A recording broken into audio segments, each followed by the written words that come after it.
ములుగు జిల్లా వాజేడులో ఇద్దరిని నరికి చంపారు మావోయిస్టులు. మృతులు పెనుగోలు కాలనీకి చెందిన పంచాయతీ కార్యదర్శి రమేష్, అర్జున్ గా గుర్తించారు. ఘటనా స్థలంలో లేఖలు విడిచి వెళ్లారు మావోయిస్టులు. పోలీస్ ఇన్ఫార్మర్ నెపంతో హత్యకు పాల్పడ్డట్టు అనుమానిస్తున్నారు.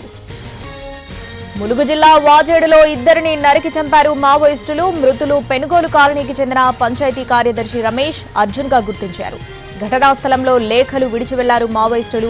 పోలీస్ ఇన్ఫార్మర్ నెపంతో హత్యకు పాల్పడ్డట్టు అనుమానిస్తున్నారు.